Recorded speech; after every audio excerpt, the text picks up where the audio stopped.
There are two things that is guaranteed among everyone in life: death and change. This was a famous quote by Miles Monroe. I'm excited to be here with you all, even though many of you do not know me. My name is Onika Webb. I wear many hats, but the most important one is that I'm a child of God and a follower of Jesus Christ. I will be wearing my empowerment hat, and I want to speak to you from the topic change. Somebody say change. Now, I'm going to be 100% honest with you guys, and let me see if you guys are going to be honest too. I do not like change. I do not like change. Wave your hand at me if you agree.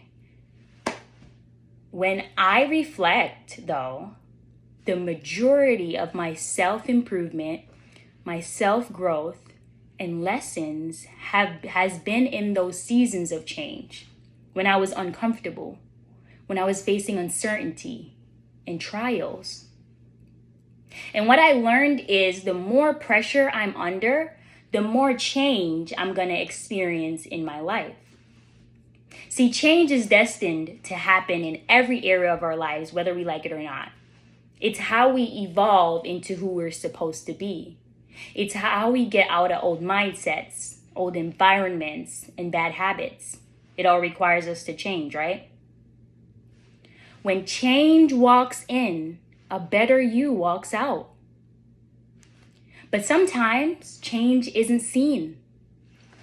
When I used to meet people I haven't seen in a long time, and they were like, girl, you did not change, I used to feel so bad. Because I'm like, all this battling I've been doing, and you telling me I didn't change? But I had to remember that not all change can be seen. So I had to learn how to not base how good a change is on the external things. There will come a season when all the work we've been doing internally starts to manifest externally, and people will start to see it. So today my goal is to get you more comfortable with change by looking at change from a different perspective and show you how change always works in your favor. Somebody say always. Always works in your favor. There are two things I'll focus on today. Number one, a life without change is boring. Let's be honest, you guys. Change brings excitement, it brings curiosity, it brings joy, it brings fun. But change can also bring pain. It can also bring stress. It can also bring sadness. It can also bring grief. And that's when those negative thoughts start coming into our minds and we start to worry and feel hopeless about the idea of change. Imagine if you never got out of your comfort zone and did the thing that got you where you are today. That would mean you would be stuck where you were because you did change. But I got good news. Somebody say good news. I got good news. Change requires intention. If we stop for a moment and look around, we see how everything grows and evolves differently. And that they all go through a process that makes and mold them into what they are. I want you to think of how a tree grows. When you plant a seed, you take care of it, you nurture it, and it grows as long as it's in the right environment. But if you don't water it, it dies.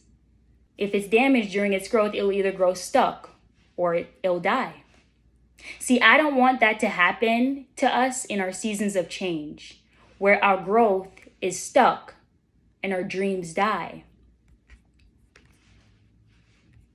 This can happen when we choose to not be aware of, one, that our season is changing, and number two, that it will require you to change as well. If we aren't aware of this, we become overwhelmed and we start to say things like, everything's changing too fast. But that should be an indicator that you need to change as well. So think of your growth as a tree. Different seasons will require more of you. Different environments will require a different version of you. In one season, you may need more affirmation, more self-care, more support at your root. But in another season, you may need to strengthen your confidence. You might need an environment that allows you to blossom. I want you to visualize where in life right now changes are happening in your life and you hate it. What do you need more of to support you in this season as things are changing and you're growing and evolving into the men and women you're supposed to be?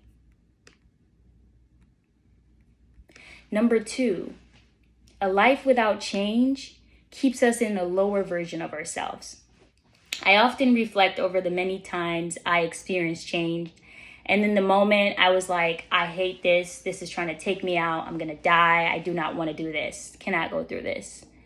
But after, I was so glad. I was so thankful that it changed the things it did about me and my situation. Because I wouldn't be the person that I am today if that didn't occur. See, sometimes we forget how good God was to orchestrate some situations that cause us to change our minds, our habits, and our behavior about who we are to get us to start focusing on who we're supposed to be. If we just go through these situations and never reflect and take accountability, we rob ourselves of the lessons and growth we were supposed to get from that experience. And so I'm a big reflector because I will not allow the patterns of my old self be an issue to the new me. And I want that for you guys as well. So when was the last time you reflected? In your seasons of change, it's important to pause in and after it to reflect on the parts of yourself you need to leave behind, the friends you may have outgrown, and most importantly, your mindset that is required, not the one that limits your potential. How are you managing your seasons of change right now? How are you identifying the decisions the old version of you used to make that will not serve this new version of you? It's time for you to save yourself the additional stress, worrying, and painful experiences by reflecting on the mindset that kept you stuck in your seasons of change. So as the seasons change, the color of the leaves on a tree start to change. They get weaker and they fall to the ground, preparing the tree for the next season. Let whatever need to fall off in your season of change fall. You are being prepared for your next. You are growing, evolving, and changing. Your seasons of change got nothing on you. Thank you all.